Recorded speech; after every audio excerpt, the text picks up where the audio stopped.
aina thamning ba amana akhoi gi death certification je covid matam je kamaina karamba mi amabu kamaina covid na raga sigani hai bagi amalei. I think we need to do a training for the doctors because we are not trained in it. As such, COVID death certification is horrible because I have studied it. Death certificate is some na miro minupi mana I hadara sirga COVID naraga madu COVID nane habi aroi. Accident of Punupa Pusala Siraga COVID, su positive or madu COVID CVN certified of Viade.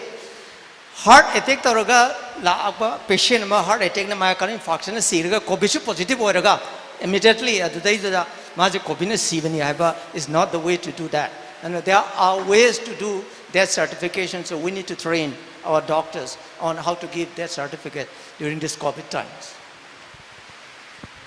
Thank you, sir, for giving me a chance to ask question. Aigi question si taseng badi Manipur government ki maikai dagi lakpiriba Dr. Sasi Kumar da hangjaning bani masigi question si sapsana pakum piba ngambigadra natraga ngamoidra madu karamba authority mana pigadabano haibadu khangdabadagi Manipur government ki mahut silaga lengbirakpa amoina question si aina thamjage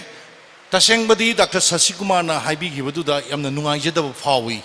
akhoi taibang miyoi bagi awa ana tarakpa matamda nang taibang he ngamu nang na mi sigi mahut se phatanung da puna maksing se nang na loina purak sat kroko na ising da thadok paga manaba ngamu usinda oina lairame na hanga yam chaweng khalami choi ga yam chaw tawudu da adugi information pibi du da anyway question de hang da ba yadre covid care center haidana mafam khar lei identified mafam khar lei mafam masidai da positive oidaba mi ama numidang da pukhatpa matamda mafam aduda leiriba doctor nurse mayam pumnamak singasina laiba patient adu nang room number asida leyu haibasi makoida haide chango haidana akoigi bangraba ka amadagi mingsel na pungkha khajalaba mafam adagi suksingdang chawba mafam amada sida kari no amakak iraga madu langthorei haibra kari no nang ahang bam de ta chango yare gan hai adu mafam sidaida doctor kaya posting thabage nurse kaya leibage da patient ki manakta ana badu yengna bagi dama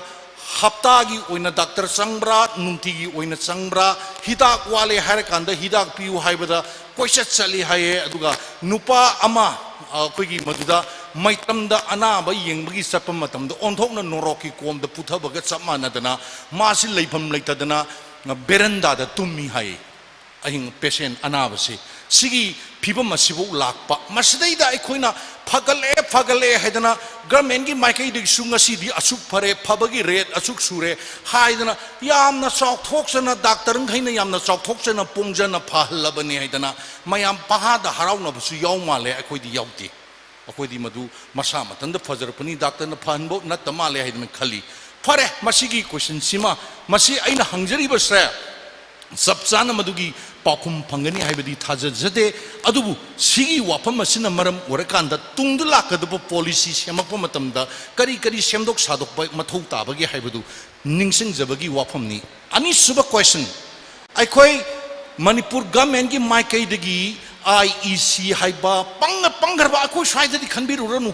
doctor hoigumba larik laisu hairaba khang hairaba mayam punamak singsidi minna usinbada sini haibadu khangbigani aduga tasengna makti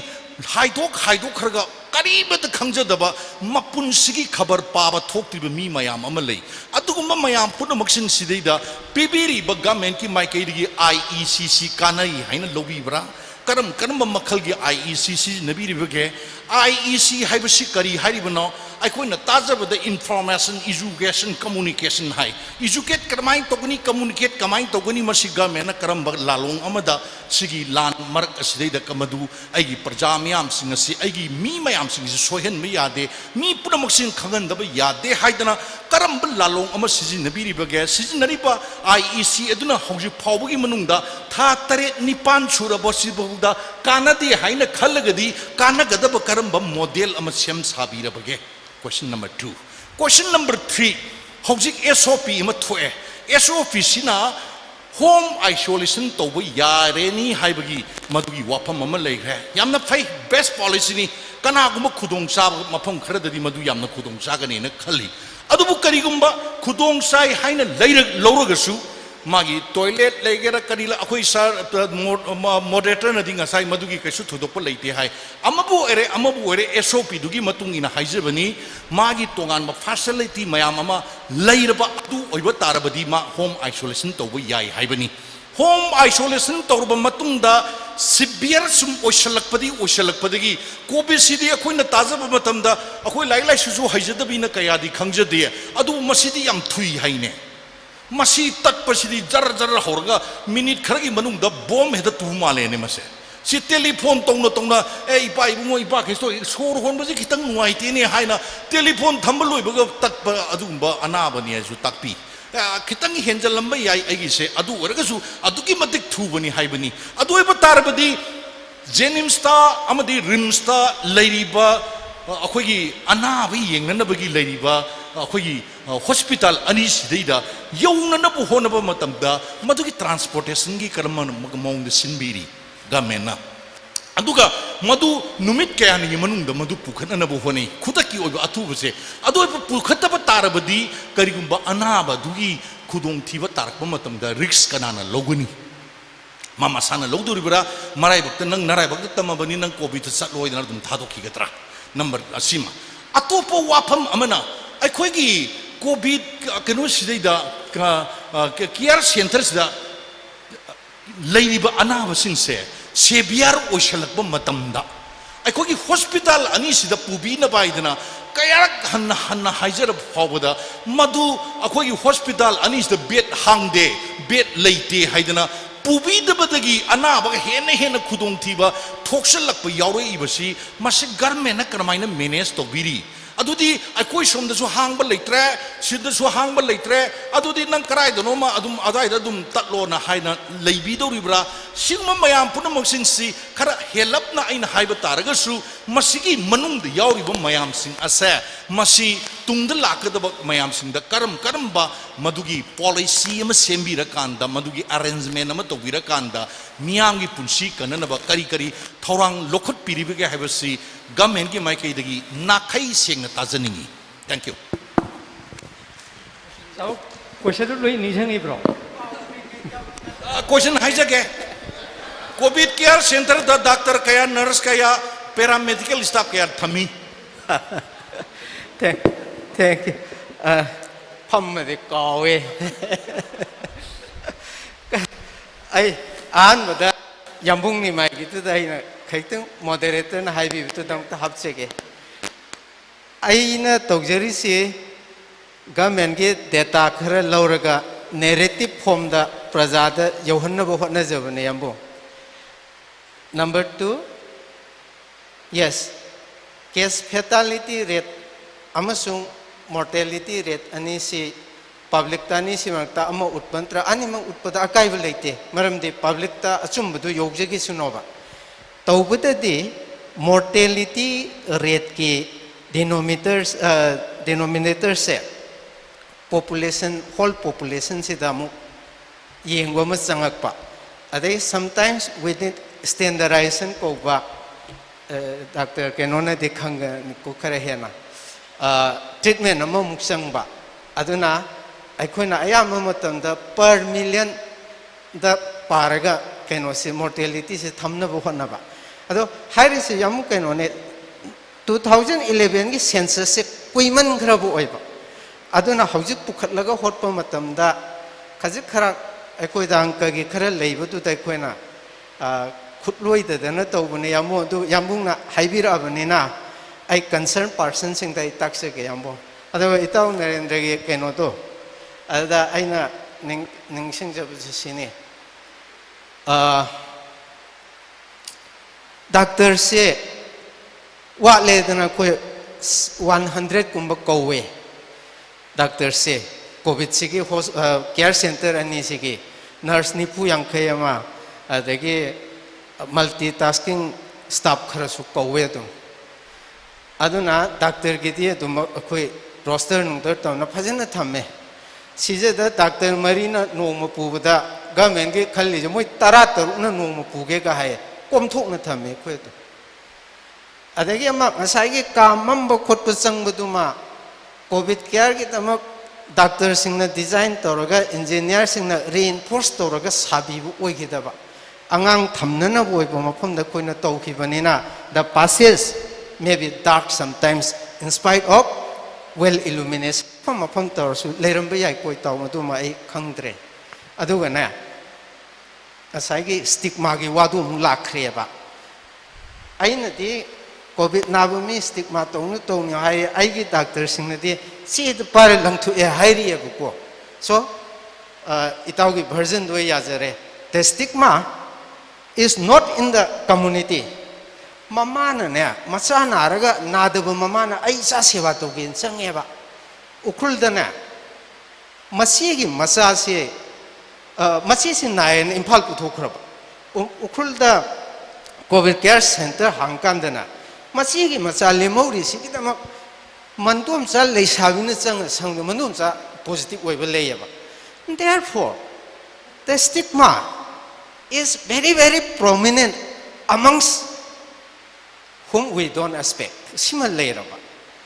adana masi social movement amana Dr. Singh Marakta social reformation movement amana sangakani. Adugana I know mayam the hygiene se doctor to kana sunatieva aigi now aigi asidele birisingi mano masayam yorung mani.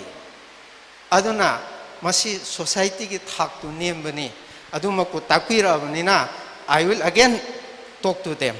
moi dai mo haije ke si to bi gnu haidno ko masi di human service te lak ko khu gi di to ru to po ni aduna moi te di mother teresa gumba florence nightingale ge photo je handa world sd gum ke gum dai present bu to thaning na kre ta hai to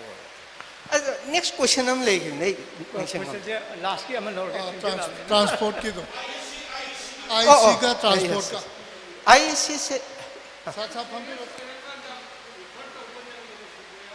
अच्छा अच्छा अच्छा अंदर sir तो कोना कोई ला आ गया तो funny funny इताउना Hibi बस सान हाइबी से चुंगनी मरमदी ख्वाइदगी थुन सिबसे खौरी द मेट प सोर फुनबा हाइबसिन दि ओइदनको अना मादि सोर फुनबगी अनाबु ओइरकदुइनेबा अदा गमेनो मणिपुरसु गांथोखरगा गाक्तबम लेयबा युम खुदिंगदा होम आइसोलेशन तौदा पल्स ऑक्सीमीटर पीनी दि हाइयबको ऑक्सीमीटर द लेति खजे खराकसु आईसी और एसी और ए हाइनबु याइदनको अदा ऑक्सीमीटर दु पीनी हारगा पीद्रेबा अदा मसी गवर्नमेंट गे असोन money ngarangsu kanagumba doctor amana sonthangna na hairkiba ittayebko ada tado bona kungduna tadraba aduna masigi awaba ma lei ado haujiki duda oximeter piraba aduga mangonda karani checklist kumba ma thambiraba mai yumduda manangam khangadaba londa aduga sarna takui bagum gari puthok pusin se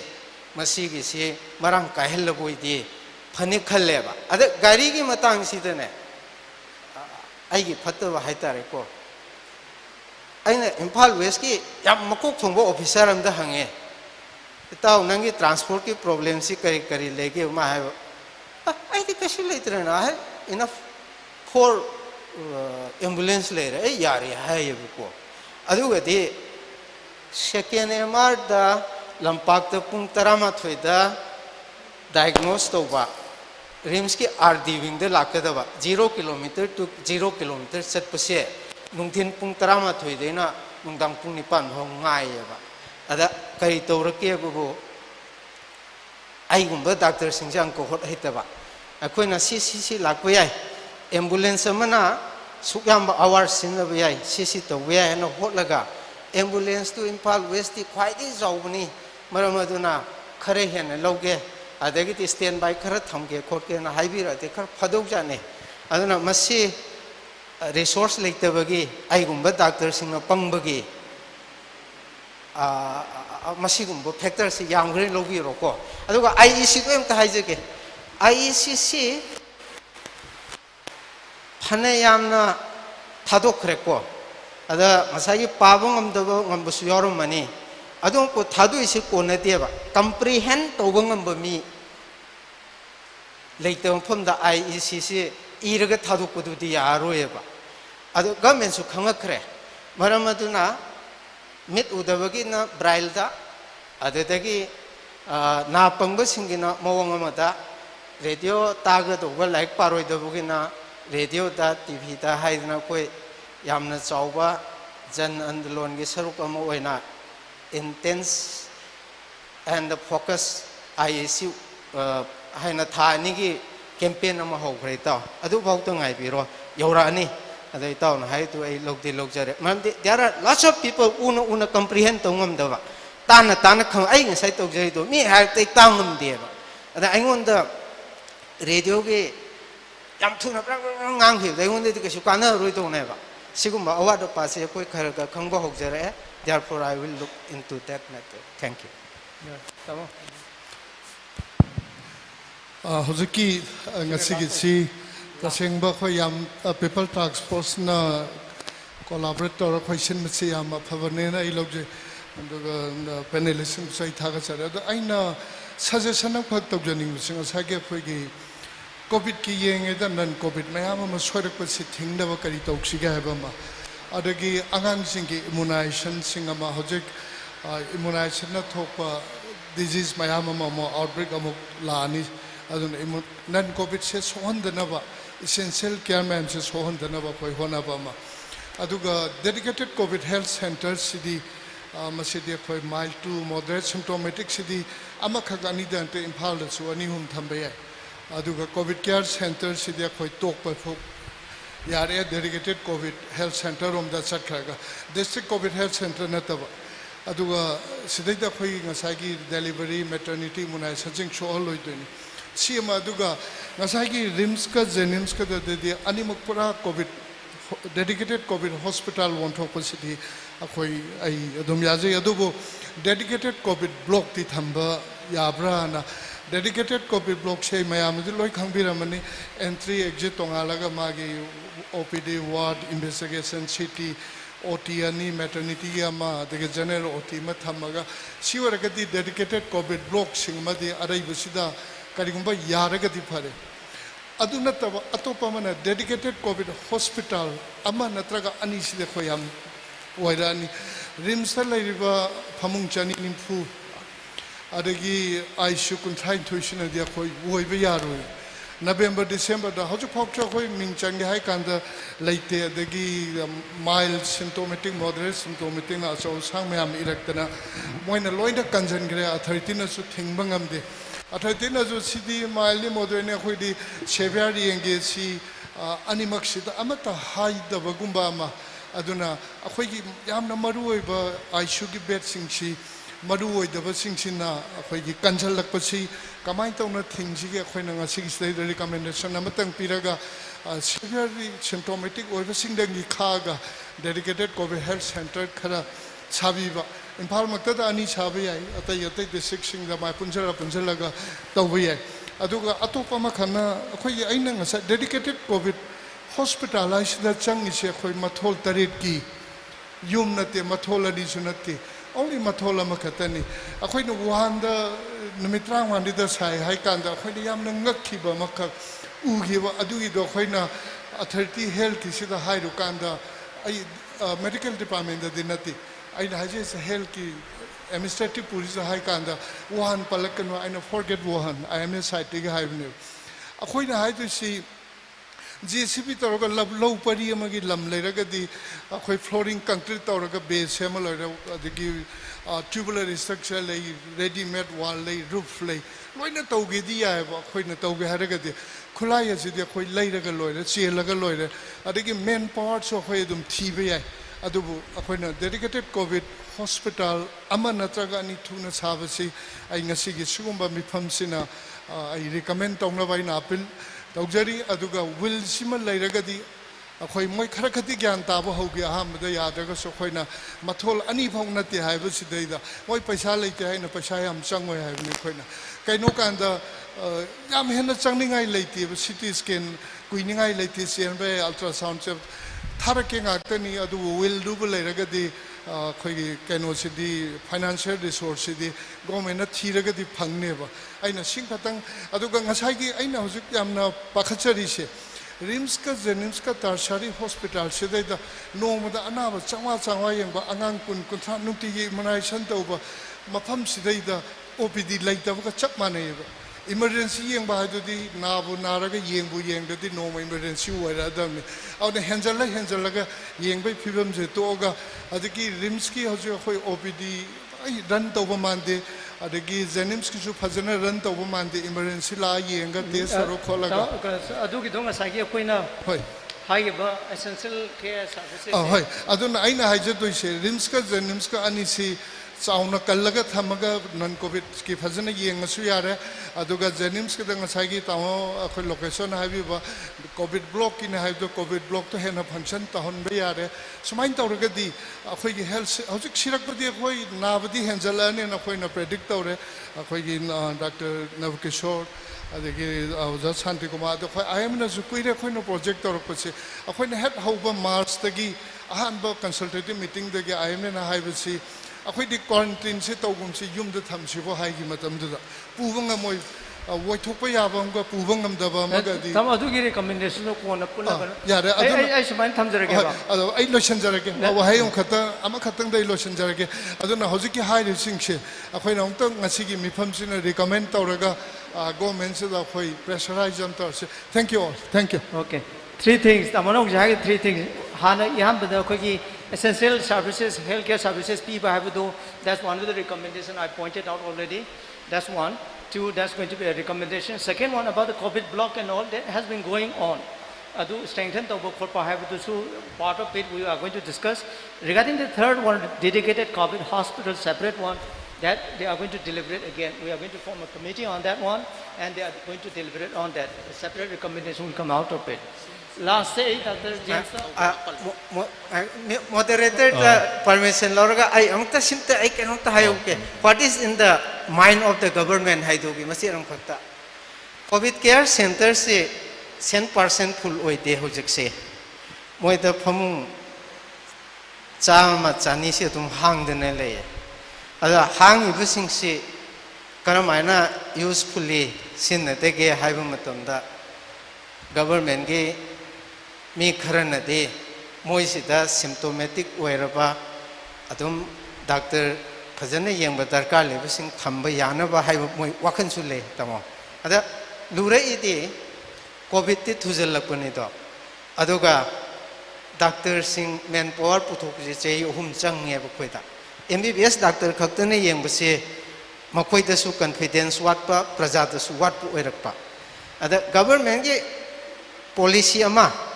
policy to I nati kaya pamjati ko to government is government I khoi gi health services the changapa doctor sing se hek changapa ga PG to ya halle PG he to ru chahi hum chang thokra PG he to ru ba halak ga SR ba rims jenims the chaken loin cha thokra ana I khoi da kari gi salino har rims jenims the le se manipur ma chang hak tani mohi kari gi yang hal jeng ba ya roi to no sum hai bi ba ada hojik तौबा तारदी main power से कदाई दगे लाकदगे प्रजाना थाजब main power से हाइबो question अमा खजितंग अकोइदा लेरी असिगी question सिमा आंसर लेरदे हौजे हाइदो रियलाइज तौरकनी अदुगा ngसागी युम साबा हाइबिबतो चाइना गी फांग कांग हेबा कांग दि कांग से सिदा फंगमेदि फम फान से सिदा मिलिटरी हॉस्पिटल अमदगे लौरगनी COVID care kari kari ki mong la ise moi di khoda khoda to khongba yana ba na kangkhong pa laga mobile room sara to buni mathola ni darkar lete even you don't need to cement it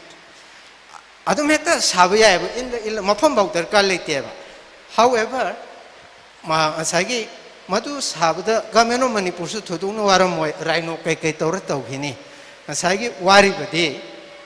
man power piningai Mina थाजब man power को आई चला lying चोय the Kanasu थाजब बेरोएबा अना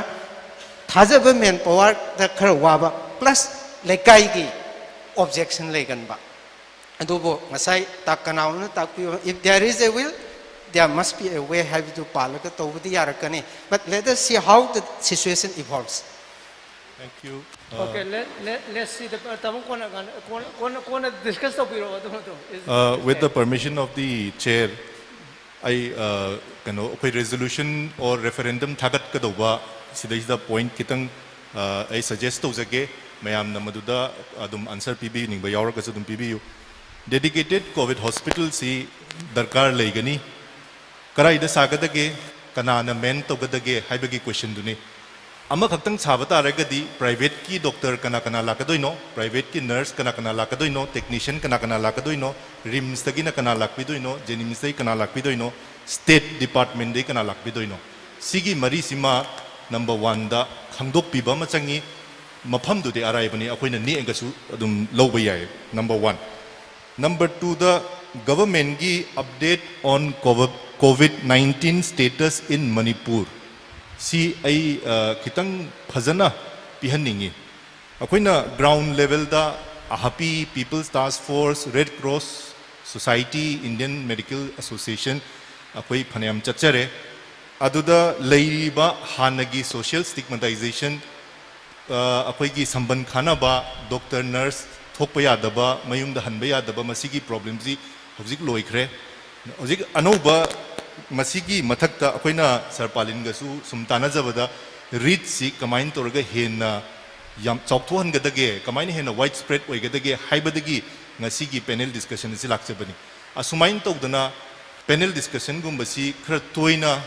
akoi ISTV adagi Tom TV impact mayam si tawraga khara toina tawba yagadra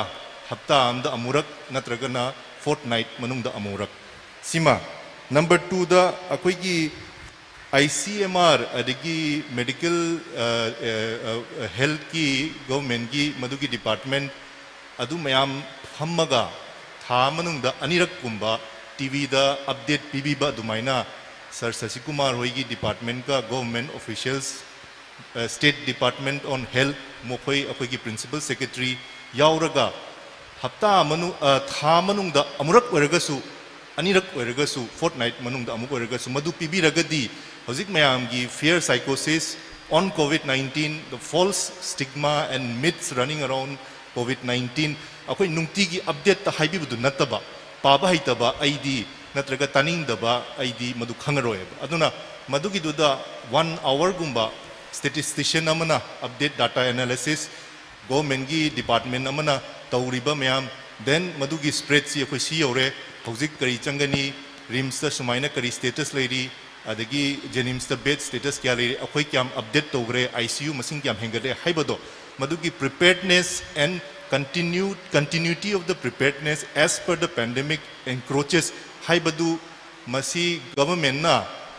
prajada manipur gi prajada pibi ngamagadi ngasi akoina hanjana people's task force ka api ga koi indian road cross IMA na tawjari si yamna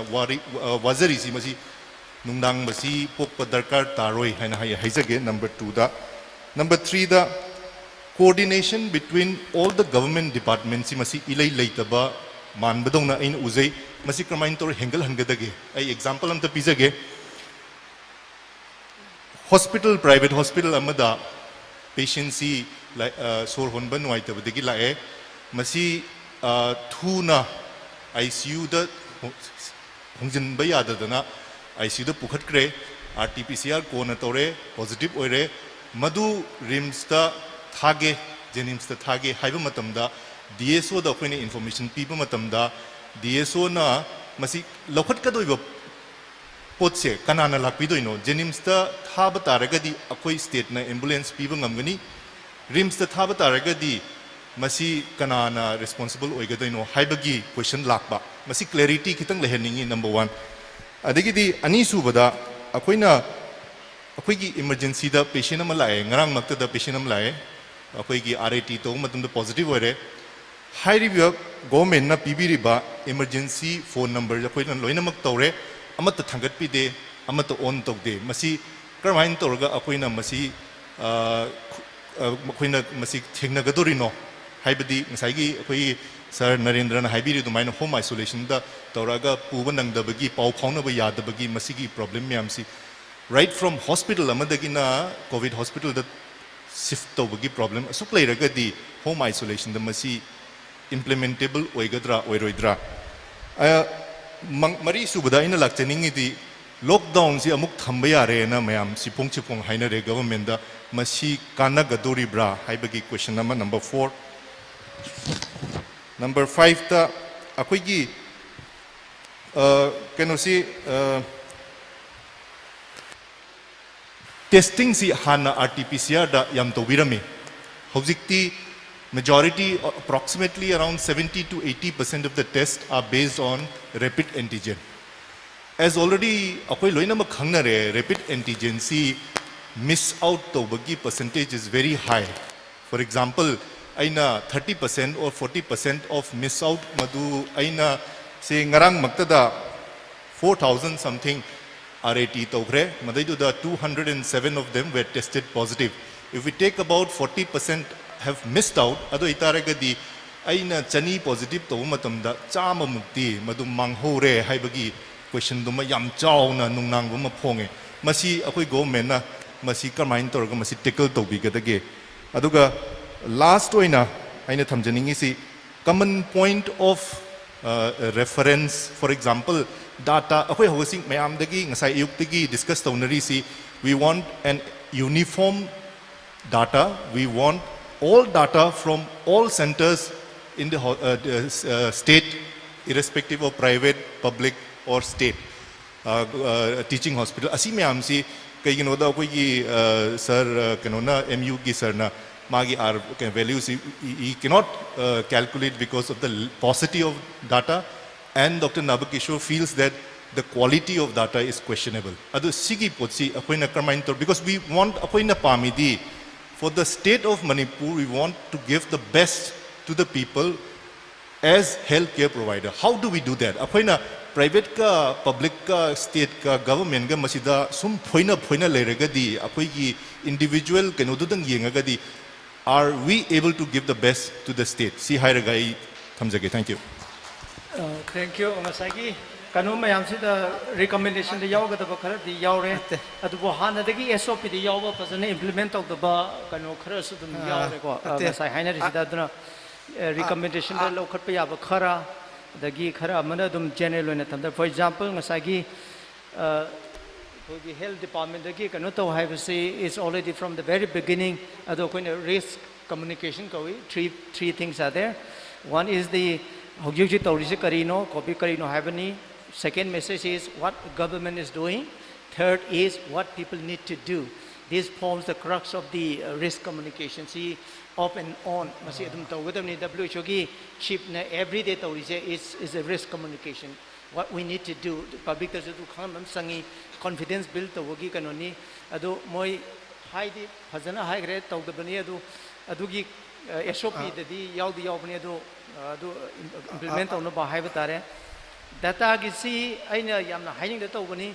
Right from the very beginning, I'm involved. Involved means data Zipiro, Yongti Yengi Koke Havasi. I know all of them where it is wrong, I know that. I have many of them, I have analyzed myself, but I don't show to other people because there are lots of errors in it. In the Aduna Datasi, Datasi Lunamatoraga.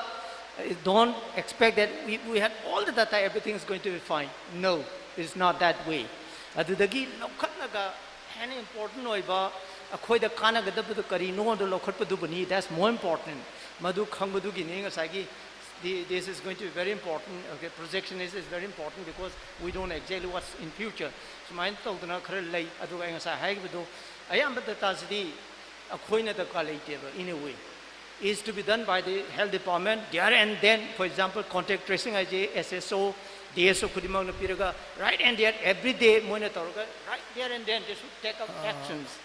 Where the public don't need to know that much. Adugumba, Kano Manung the Yamnari, Adudanatana, they have collaboration with many other organizations also, but they are supplying to them. But somehow it's a different domain, so let's not touch it. Dr. James ki allegation malap to bom yauraba data do doubtful oi haibagumba karigumba data se comprehensive oi te haibama data se incomplete oi haibama the doubtful laire de khune te pangi de isalaga concept ꯁꯦꯝꯕꯒꯤ ꯑꯗꯨ ꯅꯠꯆꯗꯦ ꯑꯗꯨꯃ sir ꯑꯩꯅ ꯑꯣꯏꯔꯒꯗꯤ ꯍꯥꯏꯖꯔꯤꯁꯤ kindly full data si available ꯑꯣꯏꯗ꯭ꯔꯕꯅꯤꯅ ꯗꯇꯥꯗꯣ analysis ꯑꯩꯅ of the ꯄꯥꯝꯕ parameter ꯌꯥꯎꯔꯛꯇꯦ exactly analysis of the I data agree. si incomplete ꯑꯣꯏ I ꯑꯗꯨꯅ the agree. quality of the data is doubtful ꯍꯥꯏꯕꯅꯤ ꯑꯩꯅ ꯍꯥꯏꯕꯗꯤ ꯑꯗꯨ ꯀ꯭ꯋꯥꯂꯤꯇꯤ ꯍꯥꯏꯕ ꯂꯥꯛꯄꯗꯨꯗꯁꯨꯅꯦ ꯀ꯭ꯋꯥꯂꯤꯇꯤꯗꯨ ꯀꯔꯝꯕꯗꯅꯣ ꯍꯥꯏꯕ ꯑꯃ ꯂꯥꯛꯑꯦꯕ ꯑꯩꯅ ꯇꯦꯕꯜꯗꯒꯤ ꯄꯪꯄꯤꯗ ꯄꯤꯕ ꯑꯗꯨꯁꯨ ꯀ꯭ꯋꯥꯂꯤꯇꯤ ꯌꯥꯎꯔꯛꯑꯣꯏꯕ ꯅꯥꯎ ꯗꯤꯁ ꯏꯁ ꯄꯦꯟꯗꯦꯃꯤꯛꯅꯤ ꯋꯥꯔꯜಡ್ꯒꯤ ꯀꯣ ꯗꯦꯇꯥꯒꯤ ꯃꯄꯨꯁꯦ WHO ꯅ ꯑꯣꯏꯌꯦꯕ ꯋꯥꯔꯜꯗ ꯏꯟꯗꯤꯌꯥꯗ WHO ꯒꯤ ꯀꯣꯂꯥꯕꯣꯔꯦꯇꯤভ ꯑꯦꯖꯦꯟꯁꯤ ICMR ꯅ ꯑꯩꯅ ꯍꯥꯞꯅꯤꯡꯉꯦ ꯑꯩꯅ ꯂꯧꯊꯣꯛꯅꯤꯡꯉꯦ ꯁꯤ ꯌꯥꯗꯦꯕ WHO ꯅꯠꯇ꯭ꯔꯒ ICMR ꯅ ꯈꯪꯉꯦꯕ ꯃꯁꯤꯗ ꯗꯤꯜ ꯇꯧꯒꯦ ꯍꯥꯏꯔꯗꯤ we need such type of data ꯌꯥꯝꯃꯤꯡꯒꯣꯏ noise ꯍꯦꯜꯂꯦ inconsistency ꯂꯥꯛꯑꯦ ꯑꯗꯨꯅ we will need this much ꯍꯥꯏꯅ ꯑꯃ ꯂꯩꯕ ꯑꯗꯨꯗꯒꯤ ꯀꯥ ꯍꯦꯟꯅ ꯑꯩꯈꯣꯏꯅ ꯆꯠꯄ ꯉꯝꯗꯕ ꯑꯗ ꯑꯩꯁꯨ ꯗꯥꯛꯇꯔ ꯅꯕꯀꯦꯁꯣꯔꯒꯨꯝ ꯗꯥꯛꯇꯔ ꯁꯥꯟꯇꯤꯀꯨꯃꯥꯔꯒꯨꯝ ꯂꯅꯥꯏ ꯌꯥꯝ ꯇꯧꯖꯅꯤꯡꯕ ꯃꯤꯅꯦꯕ ꯑꯩ ꯀꯝꯄ꯭ꯌꯨꯇꯔꯁꯨ ꯍꯩꯇꯅ ꯃꯦꯅꯨꯋꯦꯜ ꯑꯪꯀꯁꯦ ꯑꯗꯨꯝ ꯍꯣꯠꯂꯦꯕ ꯑꯩ ꯊꯧ ꯂꯩꯇꯗꯅ ꯑꯗꯨꯅ ꯑꯩꯁꯨ RO ꯑꯩꯈꯣꯏꯅ ꯀꯣ ꯑꯗꯒꯤ RO ꯁꯤꯁꯨ ꯃꯈꯜ ꯌꯥꯝꯈ꯭ꯔꯦ ꯉꯁꯥꯏ ꯇꯥꯛꯄꯤꯈꯤꯕꯗꯤ ꯑꯃꯅꯤꯗ ꯍꯥꯏ ꯗꯥꯏꯅꯥꯃꯤꯛ ꯁ꯭ꯇꯦꯇꯤꯛ ꯃꯜꯇꯤꯄꯦꯔꯦꯠ ꯀꯥꯏꯅ ꯌꯥꯝ ꯂꯩꯈ꯭ꯔꯦ ꯑꯗꯨꯒ exponential-ꯗꯒꯤ ꯂꯥꯛꯄ꯭ꯔꯥ differential ꯀꯩꯅꯣꯗꯒꯤ so many things are there ꯑꯗꯩꯗ ꯉꯁꯥꯏꯒꯤ ꯗꯦꯇꯥꯁꯦ ꯑꯩꯈꯣꯏꯅꯗꯤ ꯍꯥꯏꯕ ꯋꯥꯅꯤ ICMR-ꯅꯗꯤ ꯃꯣꯏꯒꯤ ꯗꯦꯇꯥ ꯑꯦꯅꯥꯂꯥꯏꯇꯤꯛꯁꯁꯦ ꯏꯟꯗꯤꯌꯥꯗ ꯑꯦꯖꯦꯟꯁꯤ ꯑꯅꯤ ꯑꯍꯨꯝ ꯈꯛꯇ ꯑꯣꯊꯣꯔꯥꯏꯖ ꯇꯧꯋꯦꯕ ꯑꯃꯅ ICMR-ꯒꯤ in house data analytics group ꯑꯃꯅ PFI ꯑꯃꯅ Indian Institute of Science Bangalore ꯈꯛꯇꯗꯃꯛ ꯇꯧꯕꯁꯦ मोइना हाइसिदमक थाजैयेबा अखोइना मणिपुर यूनिवर्सिटीना आइना माना तौरसुको आइसिमा मनादा हापोए यस अखोइगा खंगननबो नुवाइनबो इदि तौबै वानेबा तु रिकॉग्नाइज तौबिगदु तुनदि तौते तौहनसी हाइदना कोइ होंग साइदि वारिब नै को हाइदि डॉक्टर शांति बानी यस अखोइगु स्टेट के तौदुनु खतोने हादना अदना डाटा सी याउदुरिबा डाटा गे कंपोनेंट सु अखोइगे खुत्ता लैतबा अखोइना तौजरिबुसु मीना सिंथा बिरुइ तौबगे अहोब खरे लेय डॉक्टर जेम्स को दिस इज वन अदगे नाना साइ स्टेटस सम थोक्सी खोसे हाइदो health is a state subject अखोइगे स्टेट ना मपु ओइरगा अदुनैनो विल पावर हाइदो अखोइगे स्टेट के साइंटिस्ट थाजे अखोइगे स्टेट की डॉक्टर थाजे अखोइगे थाजे यस वी विल डू हाइदना तमिलनाडु तोना आंध्र प्रदेश तोना तौब ngambage power si changye ba khoida aduga white paper oina puthokpa marak marak ta ko update se masima changani khale aduga masagi nangna regular interval da official sing tho khola haibudu chawgraba india government gi chawgraba health ministry na nungti gi tawramba haptai tawramba ngamdedana tokre england tokre everywhere ai khaktane ainu pomona tieba mayamda yogna bana nungti aina press release amamam tosu togjari se ngasi ga 200 day neba Nagaland da hafta da pirakani Arunachal da hafta da pirakani Delhi ki hafta da pirakani even WHO itself mase hafta update tongam da moi numit tarani da kunni da taweba adubu lebaki ni aingon da kayumba ma pire na ina togjabane ada aigi data se sisu aina mingon de puraga moi semdokpaneba kaithen dagi factory dagi leiru redana phido adu gaina second hand tharga mu mayam gi angang gi khongau si ni semane pelam da bayai but please don't say that doubtful way to the highway ga no to khaktane na haisane Okay, thank you tamo ngasi matam thengjela mi ai ang to summarize data si sir aina hygienic badi the main idea of the data is akoigi disease progression se asigi projection da how do we utilize it madudane aina okay fine that's I'm going to summarize that one data also ngasai hajagi thengjela mi na sorry I am not going to permit anybody to ask any questions now okay यहाँ बता मैं panelist की as well as the public की मोर अमत लौजगे अखोई ngasi recommendation da khoina yana na haigadoisi masai aina haijagiba the single overarching aga single haibni ko overarching adi when touch tawraba objective say as of now is going to be prevention of that. Masi tawno hona bada koi na sagi broad oiba macha macha na khatu na broad oiba hospital preparedness amal legre. Mathang dana koi gi surveillance koi gi trace, test and treat or isolate or quarantine. Adagi amana koi gi public ta 3 C's ko cover clean adagi kano to koi gi sanitation gi amal legre. Mari shubdana koi gi essential healthcare services provide to ba hoba essential services the maternal and child health yaure immunization yaure ate to chronic disease gi to dia da khara legi moi adu gumba kanu su hobina ba sigi recommendation mari is pro oina tawraba and aduna tabada masa masa mayam sid legi masa masa mayam je high riba ngasagi mari sida somewhere they are going to feed and some of them again are going to be overarching. For example, data committee is a form to one yana grant adugi constituent kana kana oi court pa habduna will decide later on ani the holani na soga was a santi the holagani probably someone from the hospital side or the dead review committee because that chikona adugi moigi department ke ma hapiro probably in our department I can have one from my department so me I'm always to the quality as my form to whichever data is available, which is going to be useful for Manipur for future. Aduni data loinamakti kanaro kanagada ba koina kanadu kankala kamai to gada gi habito committees the synergy madu ama form to naba recommend to have similar ade mayam nadi panada ba ngasai tagi pandi palatre haidi masi luigren longne adu bo aina di I had the luxury or the opportunity still now, every district CMO open non question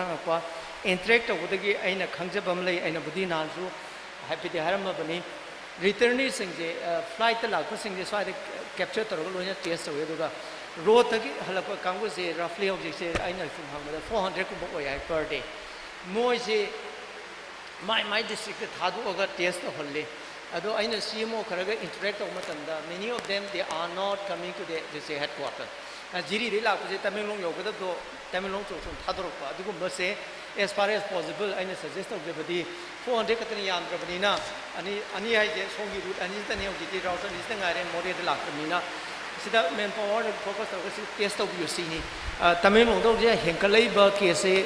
test positivity rate, Henkalese. Who knows, it might be related to that one. So, aduna returnees recommendation it's a part of the testing at the point of entry. The Yaragati of Wimi Yam the Banina, Hibasima, Hiracy, Home Subadana, BCC, that is the behavioral change communication, IEC, Harisini. Tauri, Mayama Tauri, Aduna name side documentation from Buaris, the Wudugi output Karasokoi, public Nikande, government Nikane, Utpa Masangi, Matutanatra recommendation Karla Krizong aside, Kitang widespread, Naba, Yaunanaba, TV gets load, and the radio gets load, Natragana Kara expand to Unikande, Sombogi strategy, Mako Yapa Masange, Ojila is the Catat or City, Yam the Banina, Masikitang, Pakshan, Tonanaba. Adugumba Kanoma, especially Adumatoboma Sangi Hainare, Adugi part Amo in Nagasagi, risk communication Z, James Nazu, Saharapudo, having a side Haina Tabonating Amdre, but still then, Masi Yam Drabada fortnightly, Amumuti Tibida Topiraga, Masi Hive State Lombegizu, Masita, Guyana, Amtang, Hibiro, when you recommend of Jera again, I did Yam, couldn't it open about the weekly is the best. Because weekly trainable even in otherwise fortnightly would also be good enough. So Adukumbagi Kanoma Koi Hap Nabatok Matang than a SOPs Mayam City is nitty-gritty Mayam City is already integrated in the SOPs. Aduna I know Okogi Masigi combination and hygienic Mayam Nangasagi laid SOPs is the walk of drain Kanbuk and Omayamasi Amoka study Toraga. Kanaba Masangi, Madgi Matungina, recommendation Amamu, Tokusangi, Adana, broad in a Masagi recommendation, the Masagi Harabi SOPs, Mayamase, Karamba Ariada, Kamai Tok the Gay Hibado Madu Kanganaba, Kitang study the Womasange, for example, as I got from the Baido, manpower is a real shortage, let me tell you, every district. leite men power leite doctor sing ngasagi hari surveillance of the present of ngamte adu recommendation am pi gre but still not doing but sumai to na magi SOP leijaraga su to ngam da mayama lei adu ngasagi task force su chato khoto pada technical problem James ngasagi referrally technical problem say is already integrated in the SOP adu work to the area mayam say amukan koi situ committee masa ama mo form to identify to how best we can go about it habitu adu study to wam changi sam na adu to da to habitu di nungai ga do mande odana this meeting the recommendation would be to look into the SOPs specific areas by a committee and then have another one for the time being at the most what we can recommend is that whatever SOP is framed it should be implemented religiously haraga koi gidi admire recommend toroga specific way beduna we committee amana muk look toroga yengasi adugi matungina testing je jo as a part of it ngasai rat to ko pai basi we can't do much is correct that rat na to 30-40% missed only at the same time ngasai gi akoina mu kanoda mu kan depend toroga na mu RT-PCR for every case of RT-PCR positive, you are missing 80 other cases. And then lots of dynamics are there in doing the test. Aduna testing is the Hanai policy. For the time being, we have to do with that one. The only thing is that rat positive or mayum saki bedo, madu SOP the yaubani fazana. Quarantine teraga layu adu teraga layu have the later nati lay madu implemental the bani madu implemental we anaba masagi SOP yeng badu da madu yeng aga torasi at the same time I think from time to time ano bathola kanamoi laksagani that is not our purview okoi do recommend we are probably the Feluda test is going to come up tata nusuta uba okoi 98% sensitive and 99% specific oiba kanogi Feluda CRISPR Cas9 and koi gene editing to toba test to thola ni hai 500 rupees per test hai very quickly hai madu thola gadi all the best state number to procure to tare adagi COVID hospital ki matang da ngasagi improvement to gi di haina re aduna tabada whether we should have a very dedicated COVID hospital separate one I think lay bahut san convert to di another banina madu gi duna mu committee ama mu form to raga whether we should be going for it or not I have to hospital ki treatment or kangu administration gi kangu kharaga tawraga adagi state ki team yaholagadi that would be the best koi treatment committee ama leijibani mo je involve tawraga adu onka phaminaraga tuana aduma tawnaba committee ma form tawbiro mathang da koi gi surveillance ni surveillance ngasagi test taw khopasi ju SOP gi makha da sang SOP gi makha da sang ai si hojiki ngasagi ha gi do phajana test tawdre trace to bungam dre khotre haido SOP da di yawi kadu bungam dre no haido adumai to roga masisu kamai to best of ya gata ge one of the reason I know is that they have very limited manpower mi leite highway wani mi leite state mi leite to bina mi leite yaham bali longi kano to do ai isanupi progress ali I have been in many of the activities of the state contact tracing ai long the sali raman mai ko cha chalaga ai thi yawi jiri de chala yawi khodimak se charapa karai de kari dawi khole have si charapa de loina khange adubu phanam so hai re moina tok to bani tok do se hek to ge haraga so to ya da pot mayama masu le aduna we have to understand all those dynamics aduma leire maru ebadi sigi recommendation se samaina leire masida kana gumbana anything add tonibana traga any modification pa khotba Sir, if taking the permission, can I make a suggestion?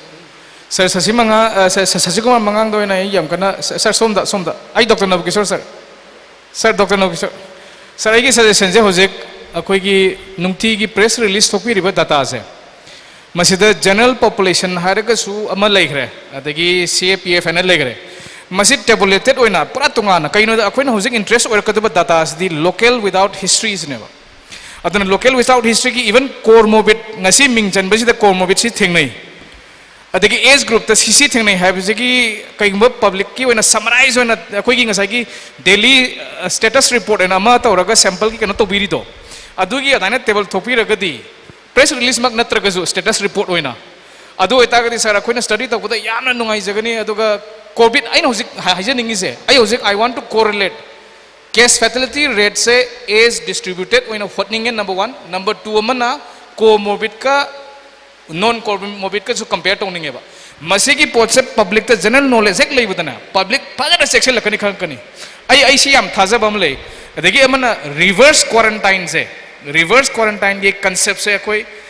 फजन अंतम float तौसेबा मसी ज्ञान तादे technically reverse quarantine दे ताई करी तौदिनोदि खंगदेबा समना home isolation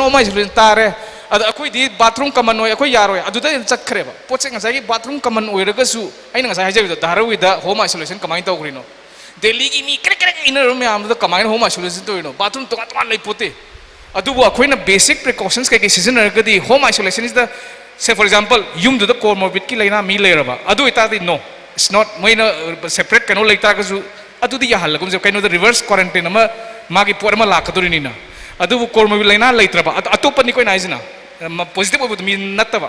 अदगी मु positive ओइबु मीदुना comorbid ओरगदि अदुदि अमुक कोविड केयर सेंटर दा वरी लेग्रे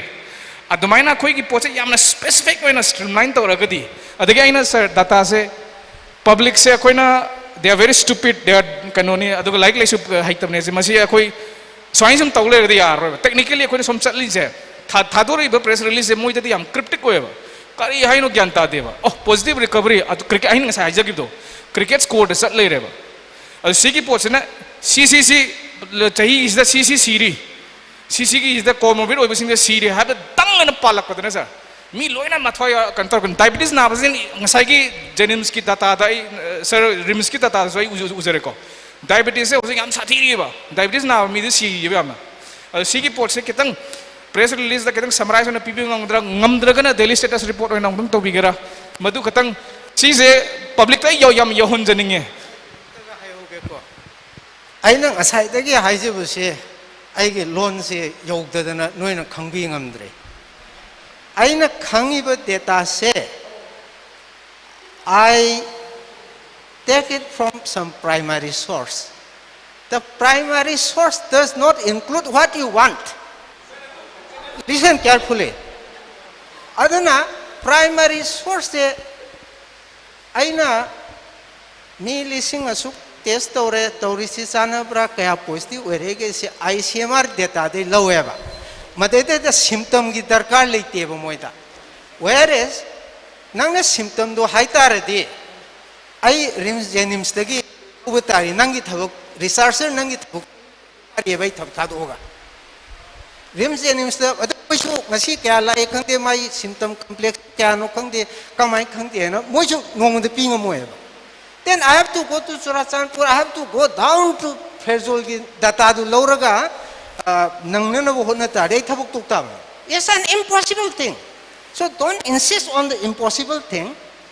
Be satisfied what you get. Adu nangna karigumba hariba data du pamadi officially approach tawraga rims jenims dagi kauraga yaneba ana nungti gi thokpa potse masiga white paper natraga bulletin oina kona thokpa ani sigi yam khene ba mo ada nang hariba daina data complete so moy ha pukanta ko but listen ngam deba ngam da potu haiba hongna deba yare to smai to yen khraba ai se basketball sano duga som thado hairdi oiraro yaba so don't insist on those impossible. I understand your enthusiasm. Aduga ngasagi hai report na pura public la noine ingani data mem so toruga have that concept that itself the tenable or defensible concept nate that is the very reason I asked you at the very beginning, do you find any unique thing from the data which is coming out? And then remember also population structure. Indian population is quite new, is around about 29-30 years. Whereas the developed countries, they have 40 to 45 years. So the age structure now, majority of the people, till the end, I can predict that it's going to be among the working population. Somewhere around 50, it also depends on the life expectancy. And Okay, all lots of other factors are there. that one thing. I know highly say press release and press singi hauna na ba mogi when I am the design to ko put way hibaneba.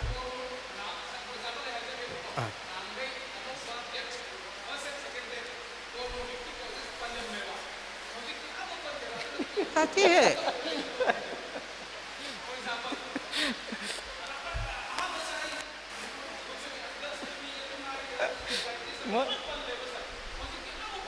yam khala apni moy kana tri tu le tho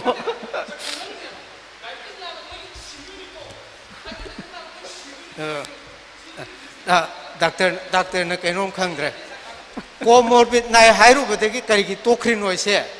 comorbid condition du na sirira covid na sirira ba question ni ba takhale ise which I cannot answer hai the government ge certificate di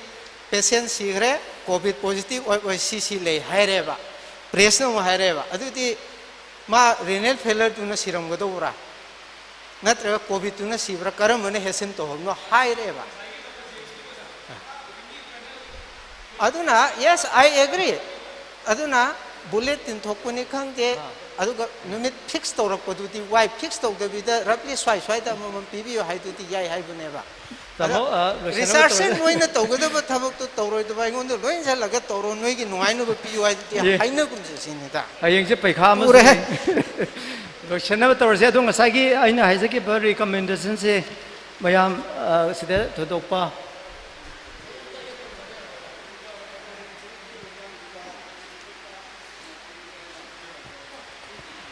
tade ai koi moderator ga yab silogdra kanda people task force ki mai ke degi hojiki recommendation gi wafam si lakpa matam si da ai koina khanna ba ngasai mayam sing chi SOP gi kari gi adigi ma gi science aspect gi kai mayam sing da yamba lai hojik government ki policy program si da hojik chi yam chauna koi gi ahoba ma koi gi leibadona leibadegi hojik ai sigumba oire pibam si over control la overflow da hujik no magi koi laiba pot si koi ayamba koi gi kari hai ni magi travel history laitaba mayam ma no yam chong na henglei sing chi yam chong na numit kudingi kangdana koi overflow da sangi na koi lo batai aduna manam orakan da government na hujik paikhal liba ma koi gi policy program si masi hujik ma koi paikhal liba chi gi program si gi mathakta makhata na hena hantor kan da si control to na wi damak ta pulo muthal si ha bi gi wafam du na ta da hengle wi sing si control to na wi damak ta swai da government ki makata ba policy khara masi koi packet pa mathau tai ha ba se sima ai thamjage aduga microphone ji pari ngi tan da si logjar kan du da ina thamjaningi wafam di koi government ki makai de gi koi medical da koi health department ki makai de gi lakchari ba lakpiri ba koi sari wafam da ina thamjaning wafam amna hojik phawda ngasi phawda changchal leiba sigi department ki makai degi sigumba oireba mayam singchi masida government ta si control tawna wi damakta policy program department na yatho kanda si tawragadi khar control tawu ngamgani habegi policy program mayam propose tawu leibibra leiragadi madugi propose sing do government na thabak ta onthok pirakpuna kayamna the yawbi gre onthok tabu sing na kayamna lehauri onthok tibu sing du kari marang ki kamaina tawrapno haiba keno tawu leibibra aduga nakalamurom da amuk ekoi joint committee gi ekoi gi leiba government ki ekoi di joint committee si government ki keno ne na ekoi logjare aduna maram orakan da hoji government ka joint committee ga punna changken minari bisi da government na sigumba hoji government naiba pot chidi mi begi punchi lanthungak sen bai bisi government ki mangda ta first priority sen ba yado posak amakhakni hai bisi da joint committee ga government ka ani si makai da joint committee dugi meeting ama phamma kanda myam gi punchi lanthum si ngak senana ba adik nom gi handle bisi gi matang da kari karamba policy program yathok minna ba leibage adu ma leiragadi madu so ko amta tajo pamle okay phamma ga ngang ge ko tu ke tor first question do keno or male ko okay manipur government ge policy ayam base center na pirakpa guidelines policy gi matung ina seme aduga center na directive samsu pe state cannot dilute state cannot contravene state na komthok pusu yaroi against the set pusu yaroi state na hen session hanana ba bike hen session hanana ba state na hapaga semjau haibati pieba adudane all returnees test tawriba airport ga tawbse airport ayam de tawdre hojikti returnees su kya tawdre mai intere ai la nai tawje ga ha kan de tawdi ya ba ko sumain tawdana adagi Manipur da matam amata hek la amba mi khudima quarantine ga tawne na ekoi honorable chief minister na thona phana lokto tawsu tawru budo masi gumbasina state masana semjaba ahenba hapne adaga state masana propose tawramba guideline maxni natrasu yalhan mada koi zero surveillance haurasi masina statistics ta yam kanar eba koigi 1% da singoi na protect to khati singoi susceptible oire khole gaina sigumba angka hona ba koi tauge hairakpo matam da state government matam khara thinghiye ado haibuse ayam bana emergency do wak to se paisa nungsa natragadi file si su satpo yam handhar eba ana direct akoi sana chalaga akoi ga pam du si lere haiba amaduna mu haiba ai ga pam na sini aduga political dispensation ga pam na sini si tawsiana lepale maram aduna nangna hangaiba kayamuk yamna reject tawkhrage haibase ai chin haiyuna no da mani haibudi ngamni aduga maduma official oiba mayam tinba sabapati naiba function amada putho haidi aigi safety ki tuma ai haibu ngamoy simalere adudagi yes government ke side ta chong task force na thokpirakpodo yal hanbada koi Jitendra ne atai mayam ne ga laga koi minister ki to unaraga kholaga taweba CM na su clear instruction ai on da haire ba Dr. Sasi moi ga nang matam khara chapmi no khono haidana haibati the government wants that government also should go with you in appropriate areas loina makte ti ate government si government ni dana samu gumbane ba mai policy dai kutin yang ga ti saugal leba do bu sat pa yaw da sasi haye matam da waro bidraga ai hekta mai jarage ko gab ai khoi ki task force ki awareness campaign ki camp kharada site kharada ai khoi na di yawna prajada khangan janing bana hendana superlative language sinaraga government tawri siti praja mayam se kangau no tare siba tare ka hairu base masida government na de lan khandokraba government khal se government ga chamin na ja government hullaga ngang ba yawre therefore haidana iraga kholaga hairapudi na teko sabte le government na matam khara nang yengkho khotko na hairappo phausu leyeba adubu government na moi ga mari kakna adu to haibati leite ngasi su aise principal secretary na thare ineba Dr. Sasi nang chalaga you defend the department and also you bring the tie once again haidana ai tharak pune adun ai di report ining be khangam drum nai to pham is principal secretary makna noi kaina ba ya de ko amuk samjan nok chon ta we lak pune sumaina khumge nang gitu Thank you tamo adu ngasi ki lo sela kutai sumaina tamjara Asagi ai ma angai akhoi people task force na hangbirakpa khongdo yam nungai haitare sengna people task force ka joint committee on COVID-19 ga tonga na uragadi meeting tu langani haitare atopa kanuna hangbiradi aba samane akhoi maruina aikoina siki hujik le si aikoi su government ki haibani adu government ki akhoi de tolop sar bujna te ma kam doro nate aikoi di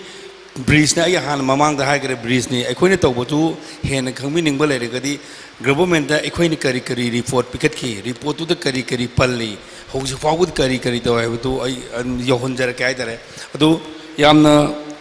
hujik le ri ba kano sida akhoi honorable na akhoi da hangbirak pasi hojik le ri ba tungan ba makai khuding makti gi organization singna le ri ba pandemic situation sida masing yam hengalak sida akhoi kari toksige what is your opinion haina akhoi gi opinion amom loi lawi haitare morun akhoi leibiriba committee member sing digi su tam gi su mayam sing man open oina lawi aduda laiminari ba akhoi mayam sing se yongminari ba joint committee yongminari ba mayam sing magi tungan ba version haitare lockdown amuhan toksira tawbutar gi kai do butai तौगुमसी हुजे अखोगी कनोनागा हाइबदो Covid care centre hospital अमा लिंकब मथौ ताब्रा तादे हुजे काय हाइनरी दमा याम सुवाइना लेरिबा अखोई community गी अखोई लेरिबा अखोगी को convener अमसुंग convener थादेबिदा लेहौरिबा अखोई तरी माखोई तरासिना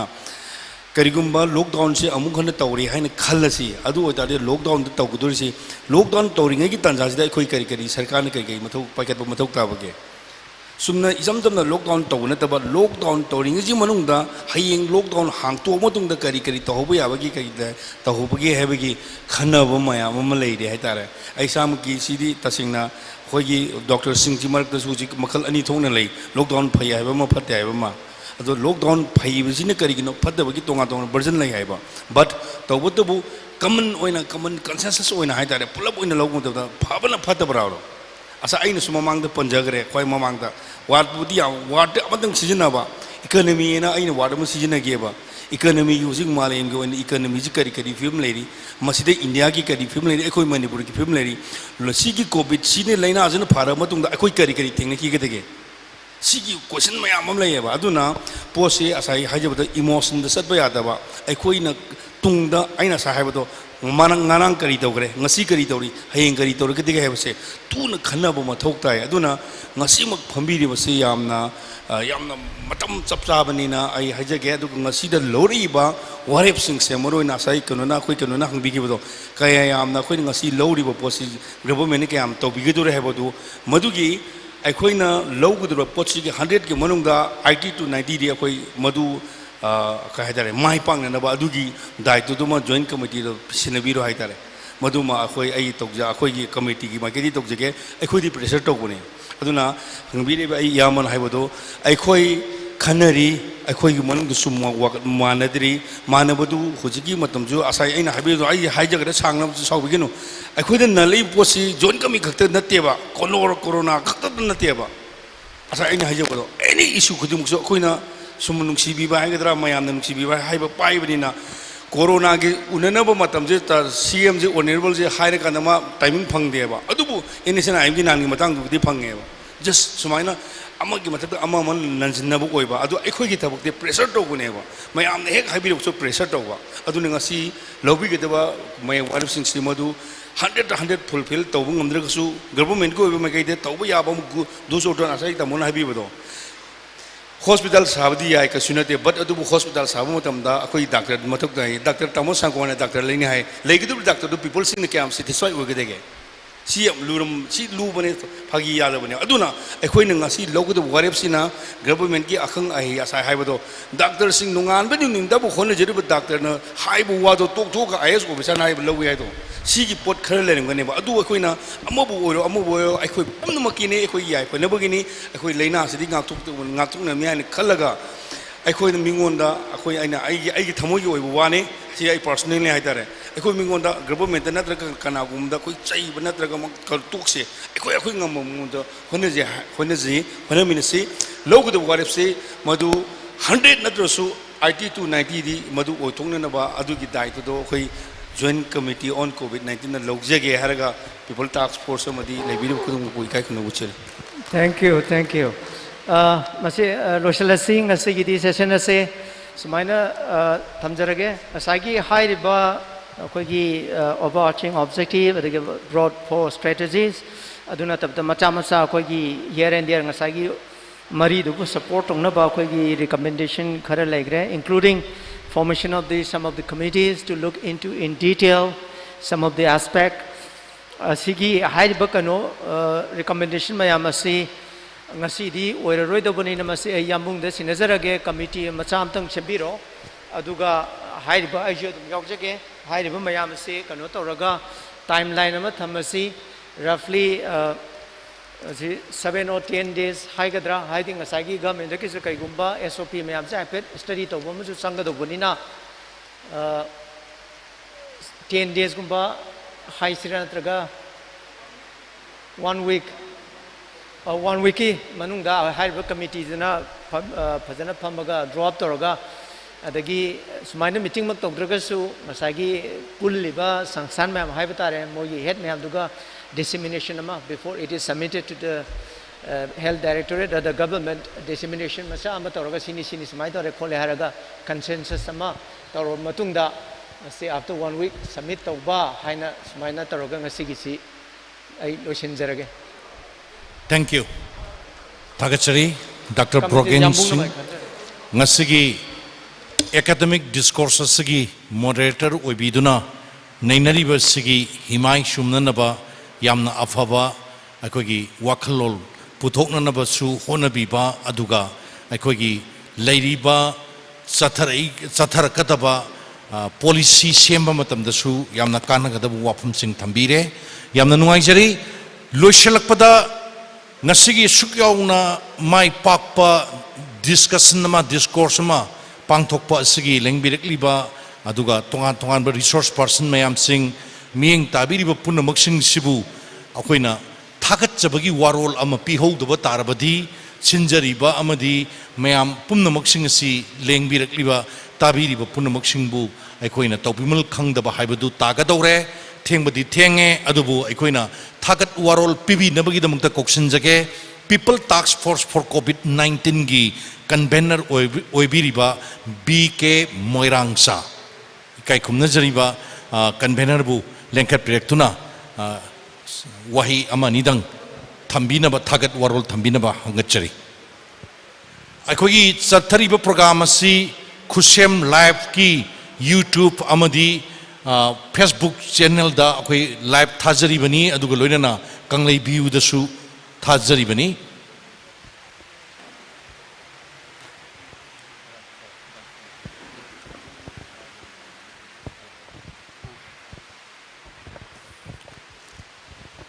ngasigi sanglaba matam mama lawra kanduda irepak iramdam sigi oiriba sigumba COVID-19 gi mipairaba tangkak tanja sida matau karamna aikoi masidagi ngakthok jagadagi kanjagadagi amadi section thorang lokhat kadagi haidana aikoi people task force na aikoi July gi tang kuntraga mathoida semaba matungda August ki tang taretagi lam lekai khuding khul khuding maikai khuding thungna aikoi awareness pibagi thawak sing asi sanction duna lakpani sigumba laiba aikoi khongchat asida hojik phawbada aikoi punna nearly 200 village masi aikoi satkhre sigi matung makha tarakpada aikoi nomagi aikoi control si over control lakpadona sum nomagi handle lakpa mayam sing asidagi aikoi lamdam sigi akhang ai doctor sing expert sing tongan ba department sing gi sarkar gi daitha leiba aduma miyoi sing yauna aikoi academic discourse ma pangtho kandida madudagi aikoi lawrakpa resolution recommendation aduna aikoi government da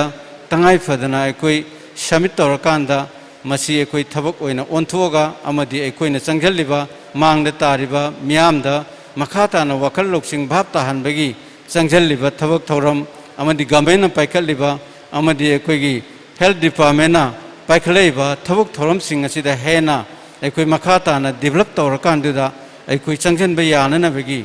koi step si lowduna sigumba ngasi gi thorom ji pangthok charakpani hariba sigi thorom si ngasi pangthok ko matamda ngasi lengbirak leba maman yamlaba isa gi yamna aikoi gi daita leina thabuk tongnariba matam si ngakta kaithokpa sangnadaba ayamba doctor sing aduga department gi adumba miyoi sing mayam sing asina ngasi gi sangaba matam si kaithoktuna iramdam sigi oireba phibam kaya sing asidagi aikoi section thorang lohobada aikoi mathau tawa sing adu khara isagi knowledge khara aikoi contribute tawruge amadi koi thodang lawruge haidana lengbirak liba sigumba aikoi ngasigi asigumba aikoi resource person sing panelist hoina aduga loinana aikoi shilliba sigumba punna aikoi task force na changjalakpada ngasi phawda amadi loina duna laiba aikoi Indian Red Cross Society Manipur State Branch aduga aikoi AHPI aduga loinana IMA punna aikoi jointly thabaksi changjan minnabada amatoina unite oina aikoi wakhal motinana amatoina aikoi thodangsi longmin aduna laiba ꯑꯗꯨꯒ ꯂꯣꯏꯅꯅ ꯁꯤꯒꯨꯝꯕ ꯊꯕꯛ ꯊꯧꯔꯝꯁꯤꯡ ꯑꯁꯦ ꯃꯄꯨꯡ ꯐꯥꯅ ꯐꯖꯅ ꯄꯥꯡꯊꯣꯛꯅꯕ ꯍꯣꯠꯅꯕꯗ ꯗꯥꯏꯇ ꯂꯩꯅ ꯊꯕꯛ ꯇꯧꯃꯤꯟꯅꯕꯗ ꯁꯔꯨꯛ ꯌꯥꯔꯤꯕꯁꯤꯡ ꯑꯗꯨꯒ ꯉꯁꯤꯒꯤ ꯑꯗꯨꯒꯨꯝꯕ ꯁꯣꯁꯤꯌꯦꯜ ꯃꯤꯗꯤꯌꯥꯒꯤ ꯁꯤꯡꯗ ꯍꯥꯏꯂꯥꯏꯠ ꯇꯧꯕꯗ ꯁꯔꯨꯛ ꯌꯥꯔꯤꯕ ꯗꯥꯏꯇ ꯂꯧꯔꯤꯕ ꯑꯗꯨꯒ ꯉꯁꯤꯒꯤ ꯁꯤꯒꯨꯝꯕ ꯄꯥꯡꯊꯣꯛꯏꯕ ꯍꯣꯜ ꯃꯐꯝꯁꯤꯃꯛꯁꯤꯁꯨ ꯑꯩꯈꯣꯏ IMAꯒꯤ ꯃꯥꯏꯀꯩꯗꯒꯤ ꯑꯩꯈꯣꯏꯅ ꯌꯥꯝ ꯐꯖꯅ ꯃꯐꯝꯁꯤꯗ ꯄꯥꯡꯊꯣꯛꯑꯒꯅ ꯍꯦꯟꯅ ꯅꯨꯡꯉꯥꯏꯒꯅꯤ ꯍꯥꯏꯗꯅ ꯌꯥꯝꯅ ꯗꯥꯏꯇ ꯂꯩꯅ ꯇꯧꯕꯤꯔꯛꯈꯤꯕ ꯄꯨꯝꯅꯃꯛꯁꯤꯡ ꯁꯤꯕꯨ ꯑꯩꯈꯣꯏ ꯄꯨꯟꯅ ꯁꯨꯞꯆꯟꯖꯔꯀꯥꯟꯗ ꯉꯁꯤꯒꯤ ꯁꯤꯒꯨꯝꯕ ꯊꯧꯔꯝꯁꯤ ꯃꯄꯨꯡ ꯐꯥꯅ ꯄꯥꯡꯊꯣꯛꯇꯨꯅ ꯏꯔꯝꯗꯝ ꯃꯅꯤꯄꯨꯔꯁꯤꯒꯤ ꯇꯨꯡꯒꯤ ꯃꯈꯥ ꯇꯥꯕ ꯚꯤꯖꯟ ꯑꯃ ꯂꯩꯅꯅꯕꯒꯤꯗꯃꯛꯇ ꯑꯩꯈꯣꯏ ꯃꯄꯨꯡ ꯐꯥꯍꯜꯂꯤꯕ ꯄꯨꯝꯅꯃꯛꯄꯨ ꯁꯤꯟꯖꯔꯤꯕ ꯄꯤꯄꯜ ꯇꯥꯛꯁ ꯐꯣꯔꯁ ꯑꯃꯗꯤ ꯑꯩꯈꯣꯏꯒꯤ IMA ꯑꯗꯨꯒ ꯂꯣꯏꯅ ꯏꯟꯗꯤꯌꯥꯟ ꯔꯦꯗ ꯀ꯭ꯔꯣꯁ AAPI ꯄꯨꯂꯞ ꯑꯄꯨꯟꯕꯒꯤ ꯃꯥꯏꯀꯩꯗꯒꯤ ꯑꯩꯍꯥꯛꯅ ꯃꯍꯨꯠ ꯁꯤꯟꯖꯔꯀꯥꯟꯗ ꯄꯨꯝꯅꯃꯛꯄꯨ